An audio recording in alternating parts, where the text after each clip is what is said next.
Hello, beautiful creation of God. My name is Serafina, and welcome to my channel.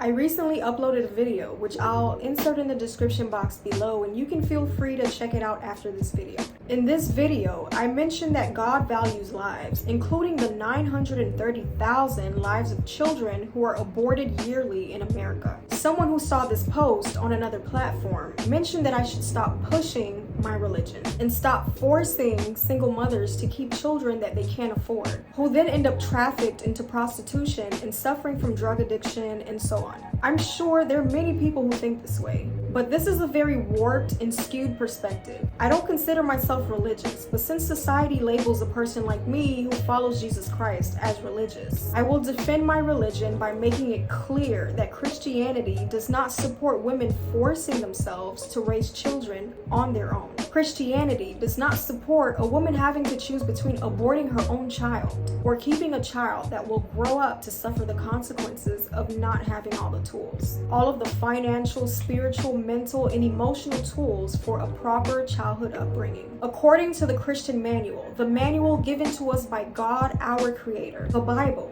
man, woman, and child are one unit. The man is led by God. He then leads the woman in his life, and together they raise a child. God is love and loves all of his human creation. It is not God's will that anyone would suffer. If we are the creations, and God, our Creator, gave us a manual with instructions on how we must function, and in that manual, which is called the Bible, it clearly says that the Spirit of Christ, which is the Spirit of God, is head of man, and man head of his wife, and they head of their children. A man who gets a woman pregnant and chooses not to be involved in the mental, spiritual, emotional, financial care of her child, that is not a man who is following the instructions of God, and not a man who any woman who loves herself would allow herself to be with.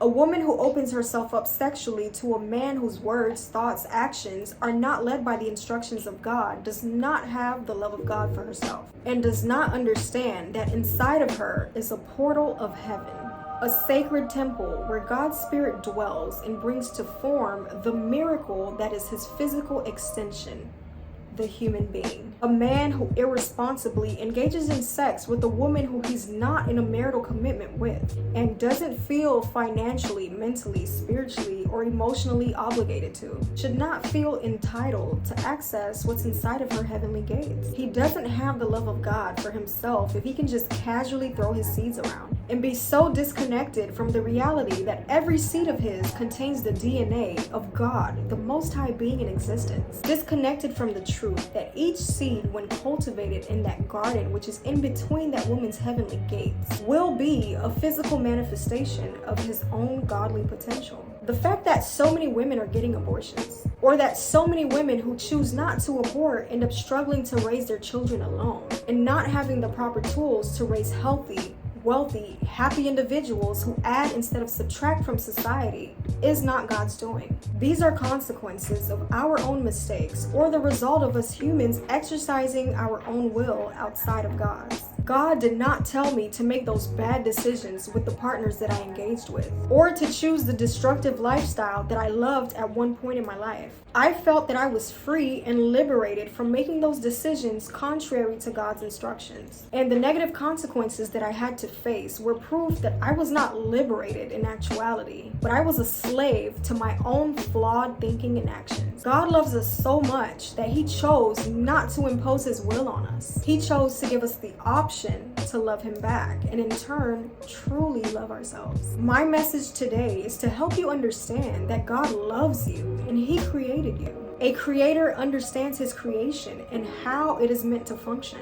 Because of this, he has given us a manual with instructions to help us make the best decisions for ourselves, the people in our lives, and the people in our surroundings which these decisions affect. Take a good look at society. Every negative aspect is due to human beings exercising their own personal will outside of God's. A single woman having to abort her child or becoming a single struggling mother is not God's will. God loves us and He wants us to make the best decisions for ourselves, and the best decisions that we can possibly make for ourselves are within His will. And when we don't know how, God knows how.